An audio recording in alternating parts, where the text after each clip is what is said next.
Ladies and gentlemen, boys and girls, it is about that time. Keep your hands up and keep your head on a swivel. The Haymakers and Submissions podcast is here. We woke up and chose violence today. Stick and stay for combat sports talk at its finest, coming your way now. Once again, welcome everybody to the Haymakers and Submissions podcast. My name is Drew. My partner's name is Chops. We're going to talk some combat sports today. But first, Chops, how you doing? Man, I'm good, man. Weather's being a little iffy, you know what I mean? It was nice over the weekend. Got to go to Family Lake House, do a little fishing, enjoyed that.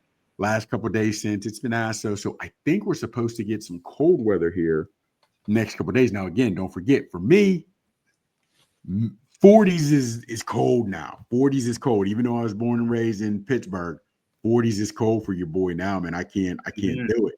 I can't do it. You know, so it is what it is. But everything, you know, is maintained. I'm just every day, I'm hoping that the warm weather just kicks off. You know what I mean?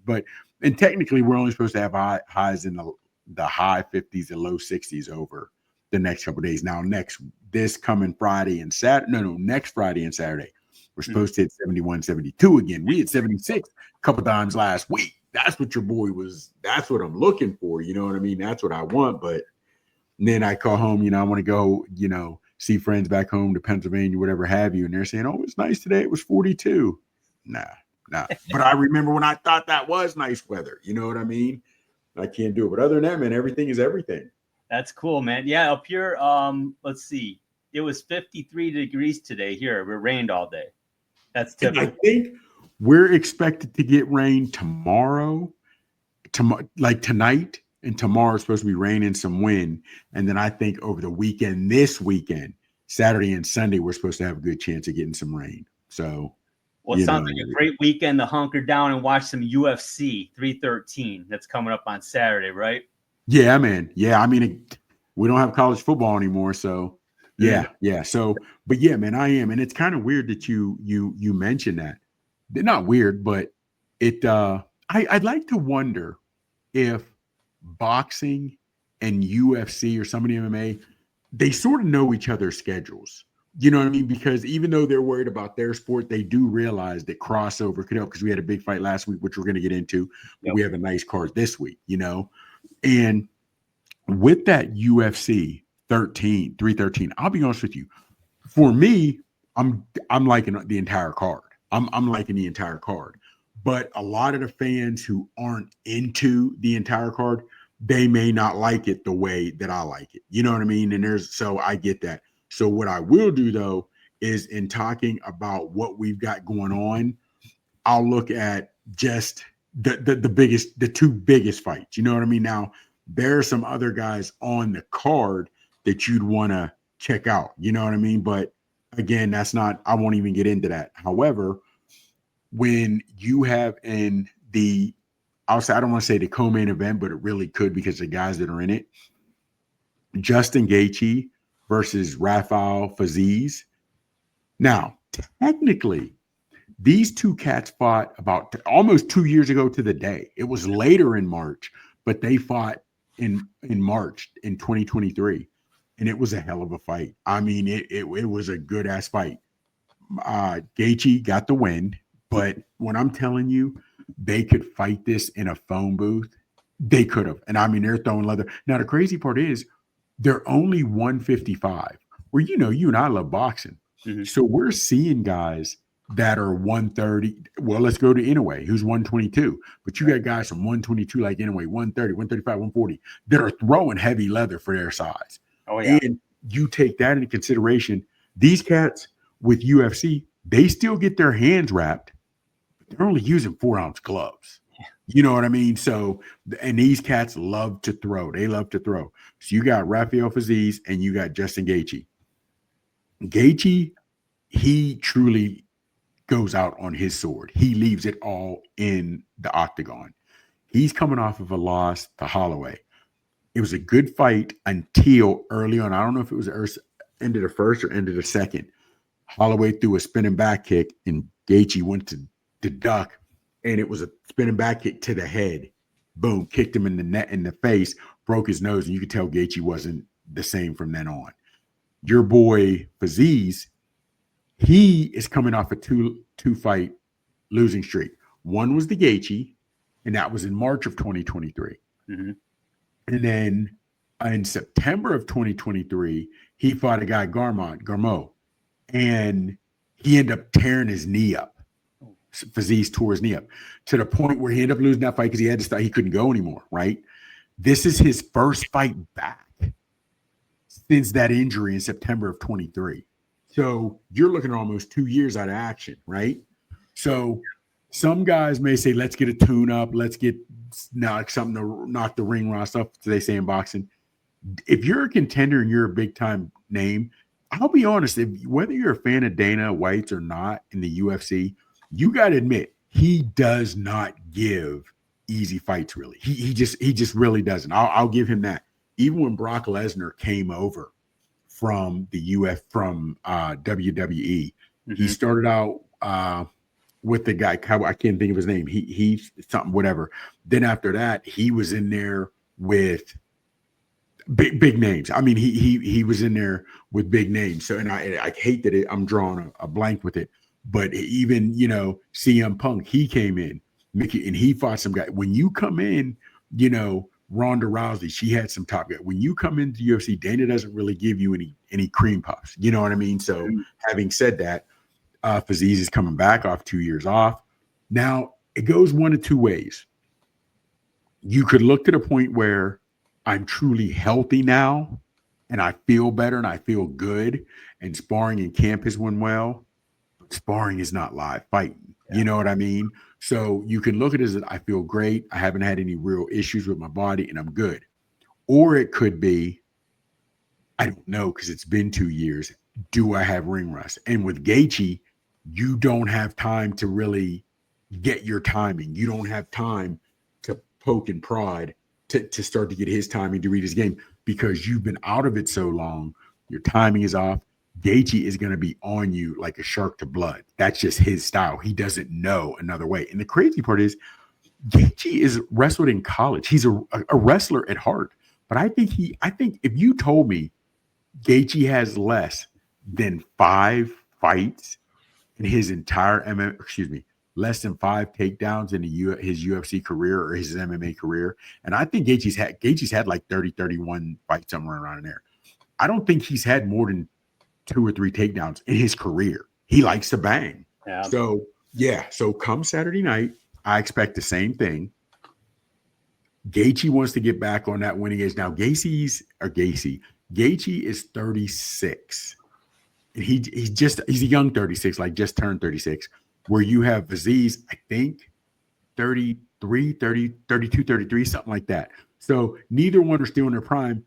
Fiziev, age-wise, would be closer to his prime than Gaethje, but you got 2 years off. So I'm interested to see how that plays into it. Yeah. I'm telling you now, leather's going to fly. Look for both guys' legs to be chewed up from kicks, leg kicks. It's going to be brutal. Gaethje does a leg kick where it's almost a soccer ball kick where he'll do a running start and take 2 almost full strides to throw that leg kick. And you're like, that. And on that one, he's going almost shin to shin where he's beating his own leg up, but he's willing to beat himself up to beat you up. You know what I mean?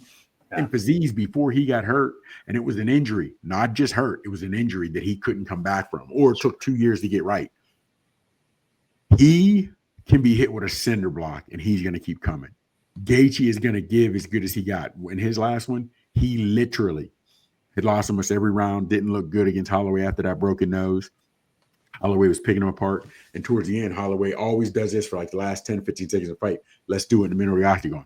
And they did it. And they're throwing haymakers. And literally, with a second left, Holloway just caught Gaethje. When I tell you Gaethje falls, hands to his side, boom. If you'd have told me he'd have broken his neck, I'd have believed it. Only because the way his head hit, it could have chipped a bone in his neck. You know what I'm saying? But he fell face first. The crowd loved it, whatever.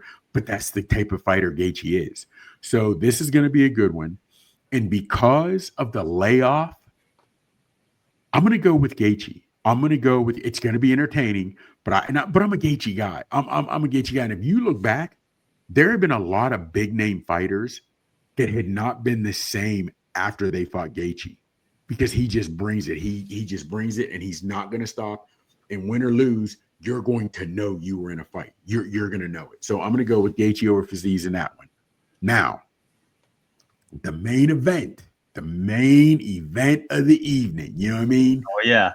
That is going to be Pereira versus Magomed Ankalaev, right? Ankalaev or whatever have you, Ankalaev. Now, with that, here's the thing. Normally, Pereira is so much bigger, as in taller than his opponents, weighs in at 205, then he'll go back up to 230, sometime before fight night. But Ankalaev is still about the same. He's 6'2", right? And he could, so these are going to be two big guys. Now, the crazy part is when you look at Magomed, he is from Dagestan. As soon as you hear Dagestan, wrestler all day, the wrestling pedigree in Dagestan. That's where Nurmagomedov comes from. That's where, you know what I'm saying? That's where those guys come from, Dagestan. But the crazy part is, I don't know how many, very few finishes on the ground or submissions does Magomed have if he has any. He might have one or two, but he has in a few ground and pounds, but he doesn't have many doctor stoppages through ground and pound or submission stoppages. Now, this is going to come, but I'm telling you now, Ankalaev has to mix into wrestling. You're going to throw a couple of shots to the head and grab a leg. Even if you do some feints for that toe pick, you have to make Pereira believe that you're coming for that takedown. Because if Pereira doesn't believe that you're going to take down and you're just going to stand and kickbox with him, it's going to be a long night. It's not going to, because Ankalaev is not that type of snipe shooter striker. He works hard. He's a pit bull. He grinds it out, but he's not a Adesanya. He's not a Pereira type striker where they're pinpoint act. That's not him. You know what I mean? So but he, as in Magomed, he loves to stand and exchange with anybody. That's what he does. He loves to exchange. I think that's what he or his corner want to do come Saturday. I really don't. I really don't. And what else is interesting? Your boy Pereira will eat up that front leg, whether you're traditional or whether you're southpaw. Depending on what you are, is depending on if he rips up the inside or the outside of that leg. Either one, he's going to throw those calf kicks to slow you down. And if he's eating those calf kicks or throwing those calf kicks against Magomed, that slows him down on his shot because you need that leg to push off of. So that'll be interesting. To me, if he can get Pereira to the ground, he can win this. He can truly win this. Now, if Pereira can fight off his first 2-3 shots, especially if one of them is deep and he can fight it off, that may be what deters Magomed from shooting anymore. But to me, you have to be determined that if I shoot 99 times and you block and you defend and you sprawl, whatever you defend on 99, then that 100th is going to be the one. If I shoot 150 times and you block him out 150, he can't stop because anybody can be knocked out. I get that. You know what I mean? And their guys are throwing big shots, and it's not, like I said, the human chin's not made to take those blows, right?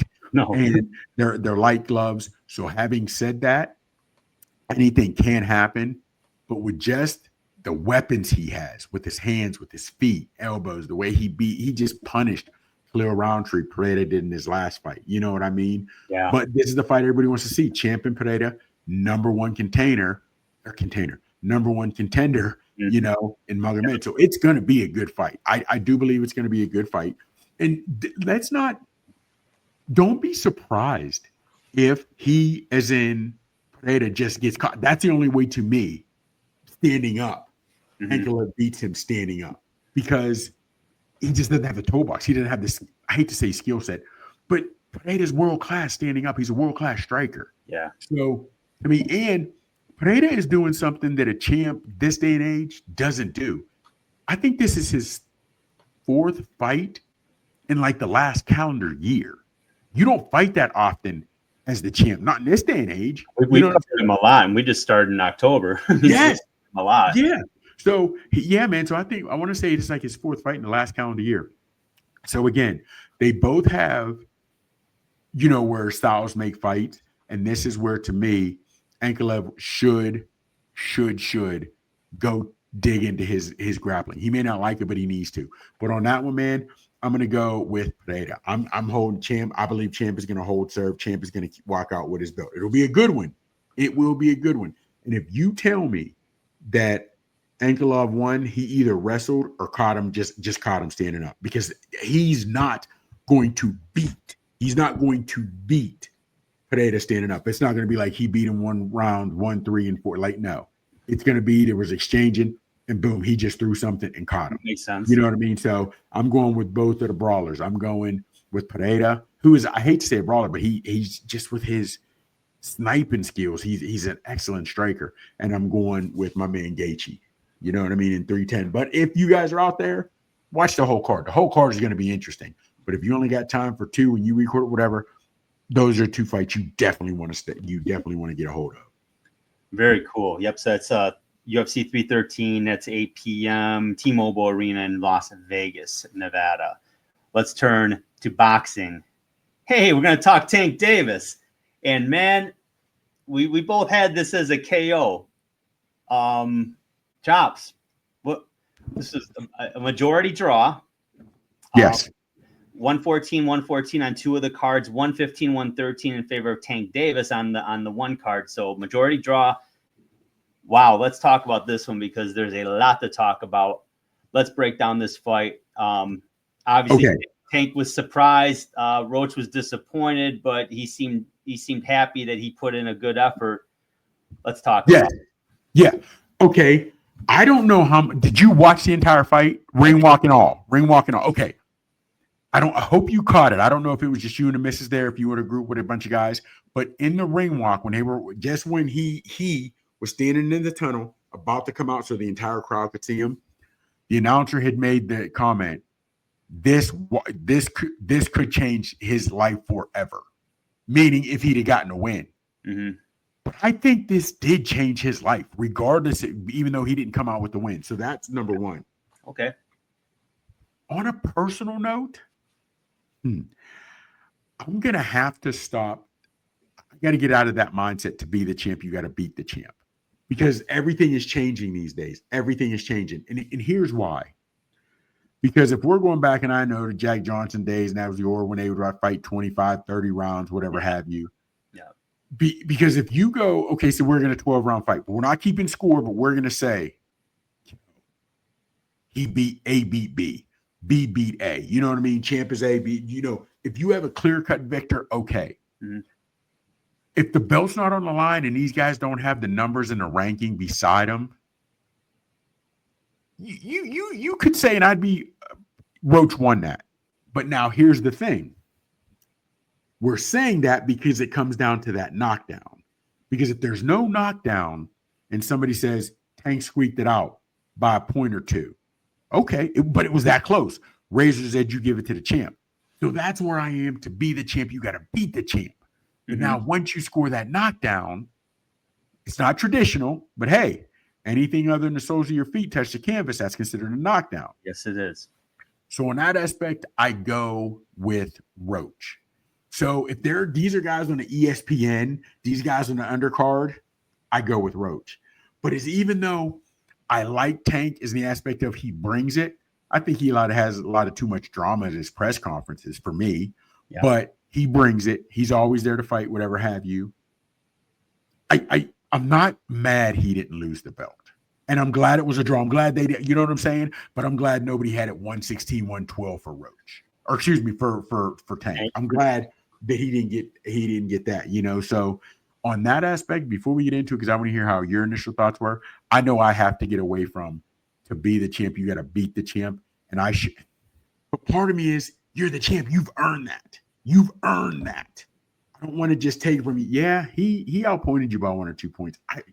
You work so hard to get there. You know what I mean? So, but I know I got to start judging them fight per fight, taking out who's got the belt, taking out all that. But it was entertaining, a lot better than I thought it'd be. A lot better than I thought it'd be. Oh, yeah. And so Roach was better than I thought. Tank wasn't as good as I thought he'd be. And you touched on a lot of drama. I mean, let alone the press conferences. I mean, the guys on Twitter every day, there's always something. Yeah. And, you know, there's people that love it. There's people like me that are like, man, just get in the ring. Well, he got in the ring. I'll be honest. I had it personally that Roach won it. And mostly because in the back of my mind, that should have been a knockdown. Now, if I take that out of the equation, then it's a draw. Now, if you look at the scorecard, if that's a knockdown, Roach gets a split decision. He would have both the draw scorecards go in his favor. The other one, it still would have Tank up 114, 113. I could live with all those scorecards. I really could. But I don't like that was not considered a knockdown. I want to hear your thoughts. It's like what I don't care what fight it is. I don't care who it is. That is a not. You don't. Okay, I'm from Detroit, right? I'm a Michigan fan. Maybe they should have just said that's okay, Chris Webber. We won't count that timeout. No. Got it. Yeah. I mean, it sucks, but it happened. It is what it is. He had a lapse. I mean, I get why he did it. I guess in his mind, he's probably thinking, I'd rather eat the point than get in trouble with my eyesight. I mean, I'm sure there was something in his eye. I mean, he wouldn't have done that otherwise. He had no reason to. But yeah, like I said, I looked at the other judges' scorecards. What I found interesting, though, 2 of the judges had Roach sweeping the last 4 rounds. I saw that. Split. So, which means to tell me you had Roach getting dusted until if he doesn't do that in the last 4 rounds. But see, here's also the same thing. Here's what now let's get into the breakdown of the fight. We're going to get down to the breakdown of the fight. Okay. I don't think I don't think Roach did himself any favors because we know Tank is a notorious slow starter. We know this. You didn't have to get aggressive. You did not have to get aggressive because you can because we've seen first round knockouts. You can't. They'll normally say you can't lose the fight in the first round, whatever have you, or the first few rounds if it goes the distance. But Roach sort of lost this fight in the first few rounds, and I say that because he gave them away. Yeah. I think after 2 or after 5, it was. If after 4, I think it ended up being Tank was 3-1. After 5, I think Tank was 3-2 or 4-1, depending on whose scar you had. Mm. And I'm like, dude, do you realize first round, Tank landed 1 punch.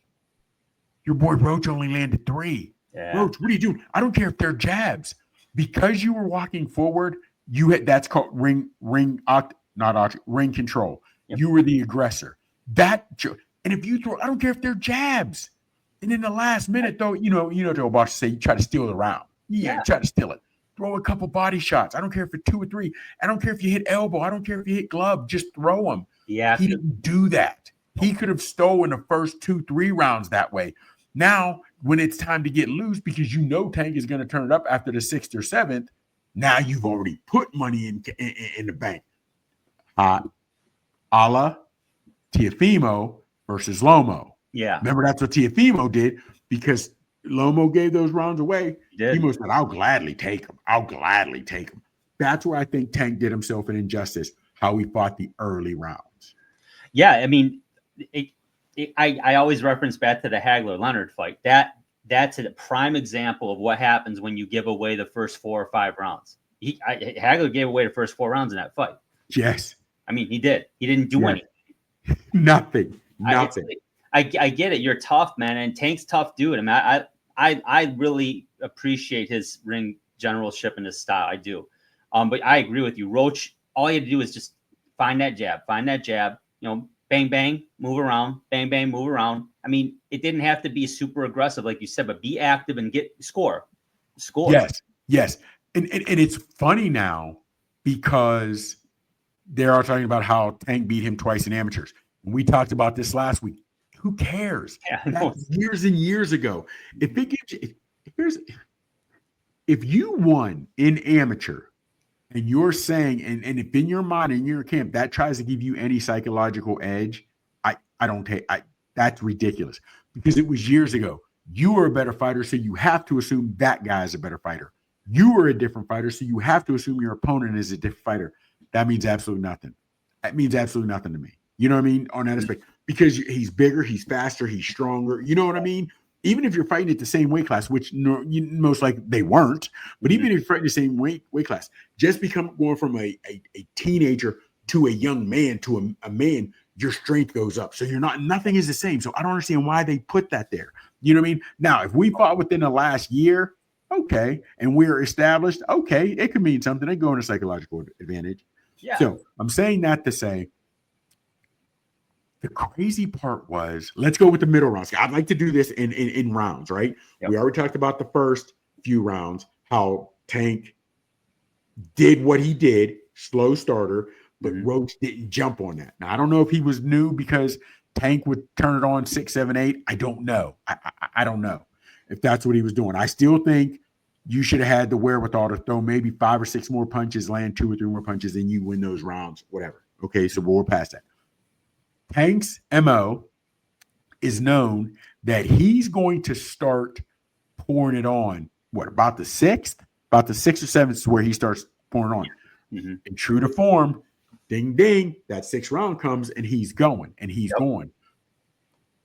What stood out to me was it Franklin Figueroa at the 126 a couple weeks ago when we knew, was it Franklin? Well, we knew he could do work from the outside. Baldwin, where we knew he could do work from the outside, but when he got inside on Figueroa, he still more than held his own. I think those are those the 126ers we were talking about. They had fought at 122. Man, I want to say Stephen Baldwin. They were on the 22nd card. I want to say the 22nd card. Fulton? Fulton, that was it. Fulton. Okay. Yeah. Fulton. Well, we knew he'd hold the outside, but once he got inside, he still did what he needed to do. Mm-hmm. Exactly. When Tank came on and he was able to close the distance and eat up that real estate when he wanted, they said, okay, this is it. Because let's not forget, Roach is still a 16-1 dog. He was an underdog going into that fight. Huge. Yeah. So when he, as in Tank, starts to turn it on 6, 7, or 8, and they both were who they were. And I say that Tank was the aggressor, like he likes to be in coming forward. Sure. But even at the 130 with lesser opponents, when you close the distance on Roach, he made you miss. He threw short punches. He was crisp with his punches. Yeah. And I'll be John Brown if he didn't do that. He stayed to who he was. He did. He made Tank miss some. He stayed close, right? He hit Tank with a lot of short punches. You know what I mean? So that to me was interesting. That was really, okay. Sit down, got your cold beverage. Mm-hmm. We got a fight, fellas. We have a fight. But the whole time, I was worried about, especially when it's those middle rounds, is Tank going to catch him? Is Tank going to catch him? When I'm saying middle rounds, 6, 7, 8, maybe even 9. 6, 7, 8, maybe even 9. Yeah. I was worried about that. I really was. Regardless of how well Roach looked, I worried about that. So for me, when Tank did what he was supposed to do and what he's known to do and turn it up into 6th, 7th, and 8th, where he'll get cats out of there, your boy stuck to what he was and had a miss, stayed in the pocket, hit him with short punches, and was crisp with a lot of those. Mm-hmm. So to me, both guys were what they were, and Roach impressed me. Roach impressed me with the fact what he was able to do in those early rounds, or those middle rounds. We're talking middle rounds now. Yeah. What was your take of those middle rounds? Yeah, that's where I was. I took the glasses half empty look at it. I was thinking, what's wrong with Tank? You know, okay. I'm not, no disrespect to Roach. It's just we all expected he's going to catch him. He's going to catch him, and it's like he's not catching him. And I was like, and I was impressed. I was like, damn, Roach never hurt him really, but Roach was catching him back. He was scoring, and I'm like, oh wow. I was like, wait, we got to fight. But I still, even now they're not like, but won't get 9 through 12. We'll cover in a little bit. But yeah, those middle rounds, like from 5 through 8, I was a little disappointed that Tank didn't do more. Yeah, and Tank might have won. He wasn't pulling away from him, as in, to me, starting to show his dominance. He wasn't. Even if you give Tank the round, they weren't. Whoo, yeah, it's only a matter of time. Tank's about to get him out here. I wasn't looking at like a Deontay Wilder fight, where it's like, okay, he's just waiting. He's gonna land that left uppercut and it's lights out, off we go. But I didn't. At that point, I'm thinking in my back of my head, Tank better get a little busier because Roach was hanging right with him. He really was. He was. So overall, after the middle round, what was your, like we both said, we enjoyed it, and you got from it, Tank didn't turn it on like you thought he would? Is that what you were thinking? Or yeah, I really did, and I had it 5-3 at that point in favor of Davis. 5 rounds of 3 through 8 rounds. That's what I had it going into the 9th round. Okay, that's where I had it. So you had it 5-3 for Tank. For Tank, yep. Okay. So, all right. So I'll be honest with you. I don't know why I do this. I forget to bring my scorecard. But so I'll give it to you. I don't have everything in front of me, and I'm not going to argue if it was 4-4, 5. But if you had a 5-3, I get it because Tank was whatever have you.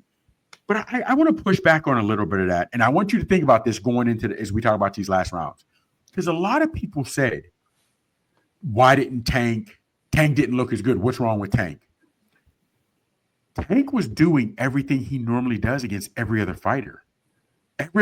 He comes in those late rounds, he's more, in those middle rounds, he's aggressive. In those middle rounds, he throws heavy shots and he lands heavy shots. Yeah. You got to give it to Roach. He wasn't where Davis wanted him to be. He was moving. He was doing this. He was protecting. You know what I'm saying? Because he knew.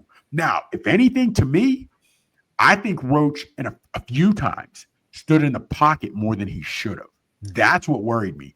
But then I stopped and thought, do you think Roach tasted power and then no longer respected it? And I say that because think about this, man. Think about how many things you've had done in life. I don't care if it's going to the dentist. You make it so bad in your mind. And things are never as bad in real life as they were in your mind. Most things you worry about don't happen anyway. You know what I'm saying? And I was wondering if he was worried about Tank's not there, but Tank's got an iron glove. I don't know. I would hope not, because that's the cardinal sin against a guy like Tank Davis. I don't care. You go through 11 rounds, that he still could catch you with that uppercut. Yeah. So I don't. Now maybe he felt confident enough where he was trying to bait him. Maybe. But then that's where I got concerned about Tank. It's like, why aren't you figuring that out? I mean, why? I mean, walk through him at this point. I guess I didn't give Roach enough respect in that regard that I don't know. Maybe I don't think at any time in the fight Roach hit him hard enough where it was like where he got his attention. Like, I better be careful. I don't believe that's the case. You don't think Roach hit him hard enough? No. I mean, I thought he hit him a lot, but I didn't think he hit him hard enough, in my opinion. Well, here's where, because it is just that, an opinion. Mm-hmm. Okay, now we're going to go 9 through 12, right? We're going to go 9 through 12. Let's not forget, he hit your boy. Roach hit Tank. And Tank, I don't want to say stumbled, but he took a step back or two on the left. Not saying it hurt him. Maybe it caught him off balance, but it definitely made him do a step back in the bucket. Yeah, I remember that was the one shot he did get him. And also, here's what else I noticed. And I know you noticed it too. You might not have thought about it, but I say this, play it back in your mind. Mm-hmm. You know what Tank's press conferences are. Tank talks a lot of trash. And he was talking to Roach, but then there you noticed a couple rounds where ding, ding, ended the round. He touched Roach on the stomach like, yo, good round. That's giving respect, dude. That's giving respect. Yeah. You know what I'm saying? Yo, you're giving as good as you're getting. You are, right? So I think he got a good professional respect for him. There's no doubt. Now he does now. So here's my thing. 9 through 12. To me, banger. Loved it. Loved it. They were banging, they were throwing. Yes. But here's what I took from it. I don't want to go into it too long because we got some other things we're going to talk about. I don't want to go into it too long. Mm-hmm. However, Tank, I think less of Tank's skill set now than I did before the fight. And here's why. Okay. Because when he fought a guy who had speed and skill set, a true skill set, because don't forget, everybody's saying Tank's ducking guys. These guys haven't earned it. And if you look at it on paper, Roach hadn't earned it. If you look at it on paper. However, skill set wise, this is one of the best guys he's fought. And Roach was able to take his skill set, the head movement, the quick, crisp punching. He was able to do that. Tank relies on power. Even when he fought a guy like Garcia, who was significantly taller, significant reach, he knocked him down with that overhand left early. He got up, but Garcia never saw it coming. Then he stuck Garcia with a body shot. Garcia left the body open and hit him. Roach stayed to who he was. He stayed in his skill set. Mm-hmm. And when it was time to dig deep, Roach stuck to his skill set. Tank was who he was. He was continuing to throw in the hard punches, the hard barrages. Now, I admit, when you looked at his face at the end of the fight, he didn't look beat up. Roach, Tank looked beat up. Mm-hmm. I'd say Roach's face was a little more red than Tank's, right? A little more red than Tank. Yeah, I got it right here. Yeah. Okay. Yes. Okay. And Tank didn't truly land on him hard. Mm-hmm. Roach, to me, landed some significant shots, but I don't think he truly earned Davis's respect is in power. Now, when you say he landed those shots, are you saying in those last 4 rounds more predominantly? Because I would agree with that. Yeah. Now, in 5 and 6, 5, 6, 7, 8, whatever have you, Roach would land a shot here or there. Yes. But Davis was winning those rounds. Tank was winning those rounds, even though Roach. But at the end, we're talking 9, 10 of the later rounds, Roach was landing more shots. Yes. But he just didn't have, I don't think he had the power. If Roach were to knock, if you look at some of Roach's knockouts, perfectly placed body shots or hitting cats with shots they didn't see coming. Yeah. You're moving up in weight. You're moving up to a stronger guy. Isn't Tank. Even if he didn't, he's truly going to have to hit Tank in this rematch when they have it, if they have it, on the spot with a punch he doesn't see. But I'm telling you now, I'm interested. All right, we're not going to get into the rematch just yet. We'll wait for you. But to me, the last 4 rounds showed that Tank didn't have a toolbox to dig into. He couldn't rely on his jab. He couldn't rely on getting angles. He couldn't rely on baiting a guy with anything. He was looking for that heavy left. He was looking for that power punch. And your boy Roach was determined to keep his guard high and not let him land it. That's what I saw in the last 4. I agree with you. And now in the last 4, Roach did land a lot more significant shots in those last 4 rounds. No question. I personally, that's where I had it 3-1 for Roach. Some of the judges had split. One judge had it swept for Roach. No, not 12. I had it 3-1. So without the knockdown, it wasn't considered a knockdown. So that was that. I had it a draw as a result. But I agree with you with Roach that I'm disappointed that Tank. I know he has a toolbox. You know he has a toolbox, but it seemed like it's not a sound game plan. If that was the game plan to kind of lay back a little bit and wait for that shot because he thought he could hit him and he didn't have to work too hard at it, I don't like that mentality. To me, the guy in front of you, I don't care who it is, you gotta bring your A game. And why would you change anything about it? If anything, I thought Tank was. It's like almost like he abandoned the plan once they got into the championship rounds. Would you agree with that? Did Tank abandon the championship? Abandon his game plan? Yeah, do you think? Here's the thing. I don't know what his game plan is. Big dog, let's not forget. He's 30-0, 30-0-1 now. Yeah. With 28 knockouts. Yep. So before this, he was 30-0 with 28 knockouts. I got to believe his game plan is, I'll do this, I'll do that, but eventually I'm going to catch you like the boogeyman. And he just couldn't get that. So, and when I say he has a toolbox, okay, I get that. He does, because he has a jab. But you're not looking for Tank to out jab anybody. No. You're not looking for Tank to place well body position body shots. You're looking for Tank to beat you with unadulterated power punches. True. You know what I'm saying? So when you look at fighters, you talk about fighters with a toolbox, to me, he's going to beat you with that jab. Ooh, you got to watch out for that nice left hook. He'll hit you with an uppercut. He sets this up. He sets that up. Tank doesn't set a whole lot up as in baiting you with this, that, or whatever, and you drop whatever. No, he's not. But he's just throwing punches, and one is going to land. So I'm interested to see in this rematch, again, if they have it, and they've got you. There's too many people clamoring for it. If Roach stays within himself, how much confidence has he gained by going the distance? How pissed? How much is he in his own mind? No, I'm knocking this fool out this time, which gets out of his game plan for Tank. I'm interested, big dog. Okay, do you think Tank in this one? Do you think Tank went into his toolbox, or was he looked at? I'm not saying Deontay Wilder, bow and arrow, but did you see Tank dig into his bag of tricks 7, 8, 9, 10, 11, 12 rounds trying to set something up? Or did you see Tank throwing with bad intentions every punch looking for the knockout? He was looking for the knockout. And in a lot of the rounds, I thought. Now here's the thing, at some point, you've got to, if you're not, I guess you don't abandon the game plan, but at some point you got to say, hey, I got to try and set it up better. Yes. And that's on his corner. Now I don't know if they were telling him that and he ignored. I don't know. I didn't hear that. But yeah, I mean, at some point you gotta be like, he's not biting. So I gotta try something else to get his attention. I got with my right. But who knows a fighter better than their corner? And I didn't hear what was going on.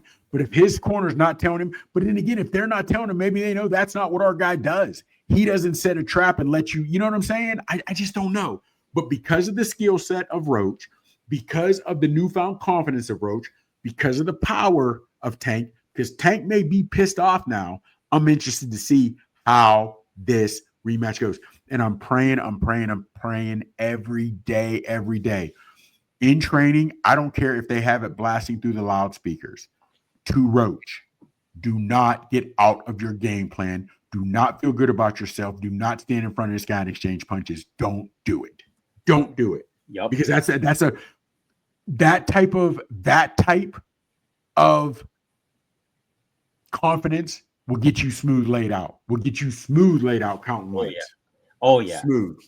So you gotta figure Tank's gonna be more aggressive than this next one earlier. Yeah. And Roach, say they fight again in 5-6 months. Okay, Roach is going to need to be ready for that and be busier too himself. Yeah. And I'm also interested to see if Roach throws more hooks to the body, followed by the Tyson hook to the body, uppercut straight up, because Tank wants to fight in that phone booth regardless. And at some point, you're going to have to. He will, at some point when he turns it on, it's not that he's going to bend his will to yours, so to speak. I don't want to go that far. But when he's ready to close the distance, he's going to close the distance. You know what I mean? But if you're Roach, I do think Roach has a deep toolbox. And I think you work on things between Saturday night and the next fight. So when Tank takes those early rounds, again, he may be more aggressive. But again, Leopard don't change his spots. You know what I'm saying? So if you're used to taking those early rounds off in a notorious slow starter, let's say he continues to do that, maybe a little bit more aggressive, but he's taking those early rounds, as we all know, to put in his computer, his mental computer, yes, to realize what you're doing. Then by 5, 6, 7, he figures out what you're doing. He's getting a knockout, just going to punish you. Yep. But if Tank that's what he does coming into the rematch, if your boy Roach can work on some successful new things and switch it up to where you don't let Tank put all that in his mental computer, so when he's ready to turn it up, now you can switch some things. This rematch can go either way, but I'm looking forward to it. And I'm really interested to see what the odds are now. And now your boy Roach has a chance to feel like what it's at 135. You know what I mean? He's not coming. He's put the weight on. He's good. He can maintain it. He can run it out. He can work. He can put on strength. I'm interested to see this rematch, man. I really am. I really am. Definitely. Do you think we're going to see it next, or do you think Tank's going to do something in between? Big dog. I heard somebody saying, and some things I was looking at and reading, the cherry pick that went wrong, right? Because he has been, not calling guys tomato cans, but like I said, he's avoided some guys saying he's cherry picking. And if he cherry picked Roach, it didn't go the way he thought it would go. So at this point, if you fight anybody, unless it's Shakur Stevens, unless somehow him and Devin Haney put their names online, unless somehow Garcia, it's got to be Roach. You can't go with another cherry pick, so to speak, or somebody who doesn't deserve. Yeah, or Lomo. Yeah. I get that. But at this point, I know who Lomo is, but even if it's not a big name, maybe Lomo needs a tune-up because you've been out of it for a while. You know what I mean? But big dog, honestly, but even if you take Lomo, you're going to take a guy who's taken more than a year layoff because you're afraid of. I don't see how he gets out of this without fighting Roach first and catching more flack for it. That's all I'm saying. Yeah, and realistically, I don't think there was talk that they made that this decision may be overturned. Now I'm reading that's not the case. I think big dog, and I'm glad it isn't. And here's why: walk away with the draw and be happy. Because even if he'd have been lost 115, 113 on a lot of people's scorecards, he'd still earned bigger names, and you know what I mean, whatever have you. But I'm glad they didn't, because like you and I said, we talk on a text thread. Now, if people had privy to our text thread, they'd be like, "Man, I wish they talk about that." But don't do that to that kid, man. Don't do that to that kid, because now you give it to him after it's over. Hey, just give him a call and announce it on the internet. Nah, don't do that, because he wanted in front of those 19,000 at Barclays Center. I think it was the second biggest live event they've ever had. He wanted to hear and knew. Yes. You don't get that. That feeling is what he worked his tail off for, man. You don't do that to him. Here's the thing. You don't run anything back like that. You don't say, okay, then let's give the Pistons the NBA championship back in '88 because the Kareem Phantom foul, that wasn't legit. Yeah. You know what though bothered me, man? I don't know how many fights this guy, I think his name was Willis, Steve Willis, the ref. I don't know how many fights he's done, and especially and I don't know how many of this caliber. Mm-hmm. But whether it's Cheatham, who just did a fight, who had a scorecard that was way off, Sue Bird is now out, whatever have you. We don't have the Mills Lane, the Joe Torres anymore. You know what I mean? We don't have those guys. But here's the thing, man. That guy, what did he give? I want to say four low blow warnings to Tank. You don't give 4 low blow warnings in a fight. 2, once you go 3, the next one, I'm definitely deducting a point. You give him 4, then you don't realize what a knockdown is. That's crazy. You took a knee. There's no timeout in boxing. Are you kidding me? That's where I have I've never had a problem with him as a referee until that fight. Yeah, he screwed up. He dropped the ball. I mean, Tank took a knee, and that's that. That's not the standing 8 count, automatic. And the crazy part about it was when Tank beat Garcia, he hit Garcia with the body shot. Garcia backed up, then went to his knee. Tank got right back up. Garcia didn't. But as soon as Garcia went to a knee, the ref started counting. That's a knockdown. Garcia took a punch. Yep. He took a punch.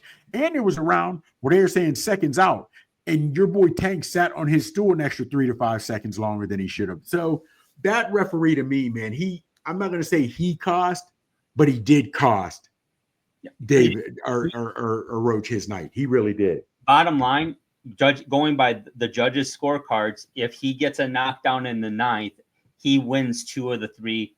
No, and you got to take that point because of the low blows, and that's not judgment.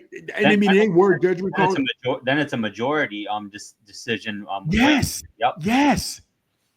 That's well, yeah, because then the one guy would have he just would have been a draw then. He robbed Roach of his night. Yeah. Real quick, man, we only got a quick 10 minutes. We got your boy Keith Thurman. One time. Yes, one time for your mind, one time. Okay. He is going against boy Brock Jarvis, right? Brock Jarvis. Here's the thing. We look at the age, skill set wise, and what he's done and who he's fought. Thurman's resume is significantly more impressive. Absolutely. But why does Keith take so many layoffs? Why does he take so many layoffs? You know what I'm saying? Yeah. Like I said, his only loss was to Manny.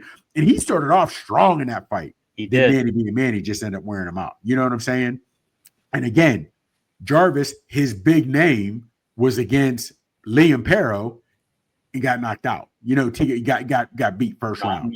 Mm-hmm. So to me, again, I like Thurman just because of his toolbox, if nothing else. Yep. If nothing else, to me, you've got to go. You've got to go with Thurman on this one. To me, I mean, we and I will break down. I jumped ahead of myself because of time, but I do want you to give yours back, and I'll go back to why I picked Thurman after.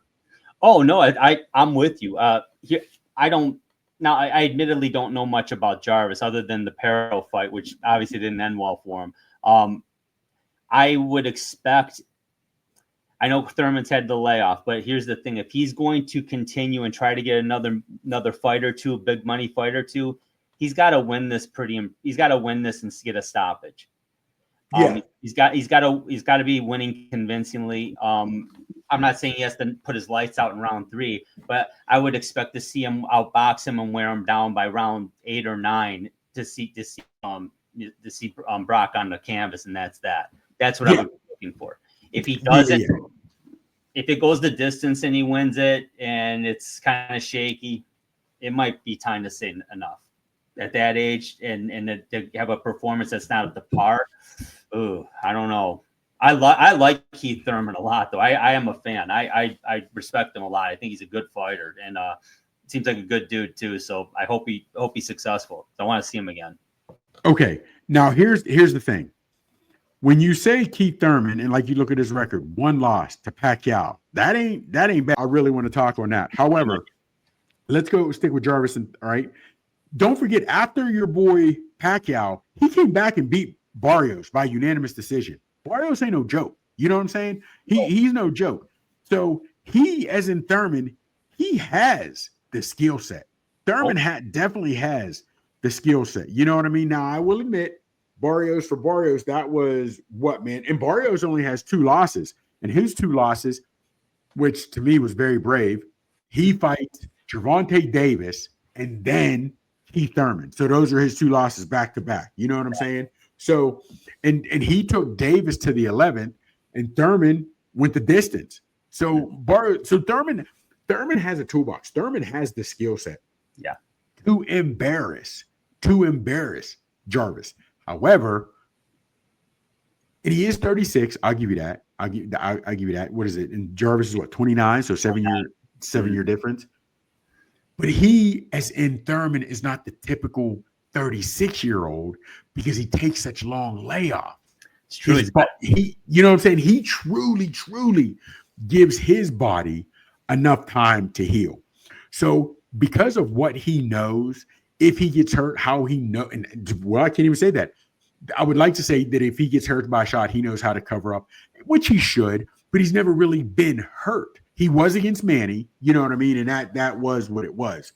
But having said that, there's nothing I see that tells me Jarvis can win this fight, except a puncher's chance. You know what I'm saying? And I'm not even really going to say a puncher's chance because how many knockouts does Jarvis have? I don't think he's got a whole lot. And it's against, fighters that aren't. But it's impressive. He's got 20 KOs and 23 fights. He's got 22 wins and 20 KOs. That's impressive. But he didn't fight really anyone of note.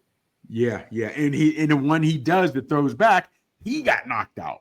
You know what I'm saying? So you can't go by records for him, but you can on your boy Thurman because he's been in there. And I don't know why. He's done this for a couple years where he'd fight. I think he fought in 17, didn't fight again until 19. Now he's taking more layoffs. So Thurman has had, this is not new. He'll take some layoffs. He takes layoffs. So I'm interested to see how that goes, what he does in this one. But honestly, Big Dog, if we're going to be honest with you, toolbox for toolbox, skill set for skill set, I don't see how Jarvis wins this. I'm going to go with Thurman. And I'll be honest with you, Thurman, get inside that. Here's where Jarvis could win it. saw a couple press conferences with him. Thurman does not respect his power nor his record. So he's always, what have you done? What have you done? Who have you beat? I don't want him to get in there and try to walk through what Jarvis throws. I don't want him to underestimate Jarvis's speed. Yeah. Mm-hmm. That could be his downfall. So to me, if Thurman gets KO'd, he loses or he gets beat 116, 112, or he gets beat by 3-4 points, it's over. If Thurman wins, not convincingly, but it was easy. It was his fight. You could put in a layoff. You could put in an age difference. You could put in a speed difference. If there is a speed difference, which we need to see. So I'll give it that. But because of his layoffs, that's what I think people will still give Thurman the doubt. And he's like, whoa, he's back. You know what I'm saying?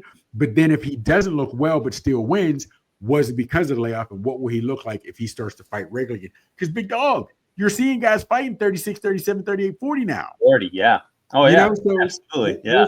We'll see. What do you think breakdown wise, skill set wise? What are you looking for in that? I want to see him crisp. I want to see a rejuvenated, well rested fighter who I expect to have some ring rust. Don't get me wrong, but I expect him to be crisp. I want to see that crisp jab. That he's got a nice jab. I mean, his cross is nice. So I want to see that. It's almost like, I don't want to call it a spring training game because this counts, but it's almost like when you watch a pitcher in spring training, because it's spring training now, right? Yeah. You're looking. I don't care if they hit 3 home runs off the dude because he's only throwing fastball changeups. But I want that fastball to have movement. I want that fastball to have location. That's what I'm looking for. I don't care about what happens after the fact because everyone knows he's not unleashing the other 2 pitches in his arsenal, the splitter and the curve. Okay. Yeah. You want him to be able to place that fastball. Yeah. Nice placement. I got you. Exactly. So with Thurman, I'm looking for, if it goes the distance, okay, I'm cool with that. But to your point, I want to see that, there's no doubt, though, he won the fight. I got you. If he struggles and goes the distance and squeaks one out, I'm concerned. As much as I would be if he loses. I'm like, ugh. Yeah. Well, it depends because, like you said, if he goes the distance and he wins in spectacular fashion. But also, like you said, spring training. This could be something. Let me get some rounds. But you need the rounds because you continue to take long layoffs. But if you're also getting these rounds, you never play with your food because you ever give a chance. You always try to get a guy out of there, right? Yeah. So I can understand why some guys want the rounds. It's been 2 years, you know what I mean? But also in the same token, what would it be if he, as in Thurman, can get a nice knockout or a nice nasty win, quick, or just dominate him? How much does that bolt him up? And can he have a top 10 guy here next because of his name? I totally agree with that. I think the best bet here is for Keith Thurman to feel him out for the first couple rounds and then go to work and end this.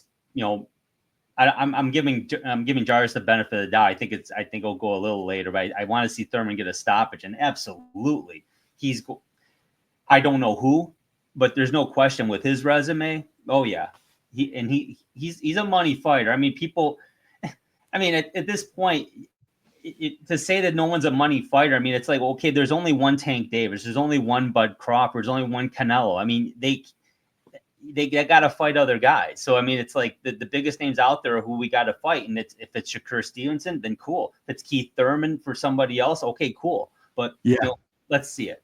But hey, we're almost out of time, but it's been a great show. Next week, we will talk in more in-depthly about the Turkey Dana White deal with that's going to be big. So we will talk about that. Could be very good, could be detrimental. We'll talk about that. We'll see. But he's Chops. I'm Drew. Thanks for watching. Don't forget to subscribe to us, and don't forget to follow us on YouTube, and don't forget to watch us on the ESPN network every Friday night at 10 p.m. Take care, everybody. We'll talk to you soon.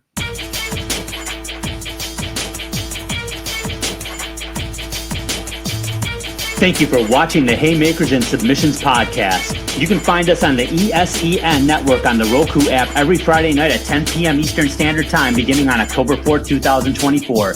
Check us out on Twitter X. Our handle is @HeySubPod, capital H, capital S, capital P. You can also subscribe to our YouTube channel so you don't miss a single episode. Just go to your web browser and type in www.youtube.com/@Haymakers and Submissions Podcast, as we will drop content weekly. Whether it's boxing, MMA, or wrestling that gets you fired up, you'll get all you need right here at the Haymakers and Submissions Podcast.